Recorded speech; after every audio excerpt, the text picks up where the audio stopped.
गरुड़ पुराण का पाठ अक्सर किसी के इस संसार से चले जाने के बाद किया जाता है। क्या आप जानते हैं क्यों?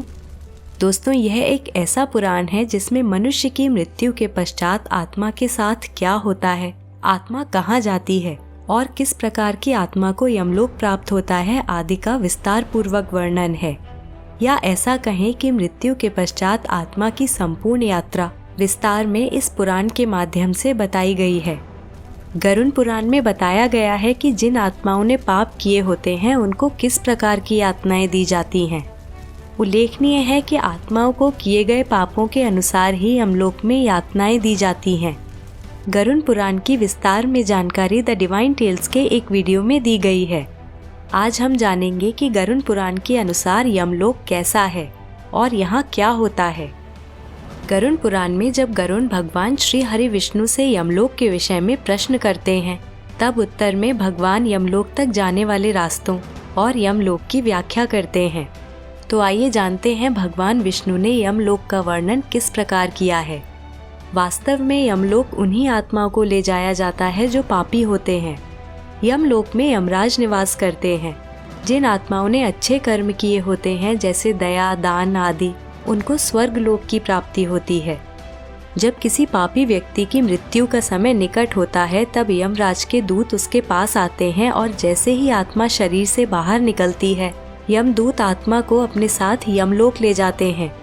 यमदूतों का रूप बहुत ही भयंकर है। ये डरावने दिखते हैं और आत्मा को प्रताड़ित करते हुए यमलोक लेकर जाते हैं।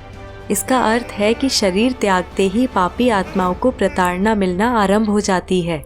यमदूत जिन रास्तों से आत्मा को यमलोक लेकर जाते हैं, ये रास्ते भी बहुत डरावने और कष्टदायी हैं। आत्मा को राहत प्रदान करने वाली एक भी वस्तु इन रास्तों पर नहीं पाई जाती। इन रास्तों में भयंकर गर्मी होती है और पानी की एक बूंद से लेकर वृक्ष की छाया तक कुछ भी नहीं मिलता।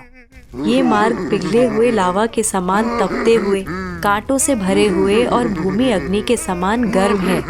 रास्ते में मिलने वाली प्रताड़नाओं से आत्मा अपने परिजनों को बहुत याद करती है और भावों में बहकर तड़पने लगती है। और दोस्तों, ऐसे कष्टों को सहन करते हुए अंततः आत्मा यमलोक पहुंचती है। आइए अब जानते हैं गरुड़ पुराण के अनुसार यमलोक कैसा है। यमलोक 86,000 योजन के क्षेत्र में फैला हुआ है। हमारी गणना के अनुसार एक योजन लगभग 1000 किलोमीटर के बराबर है। यमलोक के 4 द्वार हैं। दक्षिण और दक्षिण पश्चिम में यमपुरी है। यमपुरी की दीवारें इतनी शक्तिशाली हैं कि इन्हें भेदना असंभव है और यहाँ यमराज की अनुमति के बिना देवता भी नहीं प्रवेश कर सकते। यमपुरी में यमराज समेत उनके सभी दूतों के निवास स्थान हैं। गरुड़ पुराण में उल्लेखनीय है कि यमपुरी बिजली के समान चमकती है। भगवान विष्णु यमराज के भवन का व्याख्यान करते हुए कहते हैं कि यमराज के भवन की चमक स्वर्ण के समान है और यहाँ हमेशा कर्णप्रिय ध्वनि सुनाई देती रहती है। अनगिनत प्रकार के पुष्प इस भवन को सुगंधित करते रहते हैं। इस भवन में एक बेहद आकर्षक सिंहासन है, जहाँ स्वयं यमराज विराजमान होते हैं और अनेक गंधर्व और अप्सराएं उनकी सेवा के लिए उपस्थित रहते हैं। यहाँ पर यमराज की सभा भी लगती है। गरुड़ पुराण के अनुसार इस सभा में केवल धर्म के मार्ग पर चलने वाली आत्माएं प्रवेश कर सकती हैं।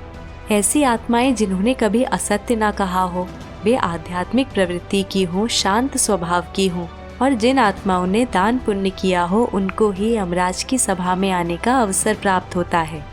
इस प्रकार की आत्माओं के साथ यमराज मित्रता का व्यवहार करते हैं। ऐसी आत्माओं और यमराज समेत इस सभा में बहुत से ऋषि मुनि और तपस्वी भी उपस्थित होते हैं। यमपुरी के मध्य में चित्रगुप्त का भवन है, जो बहुत आकर्षक और भव्य है।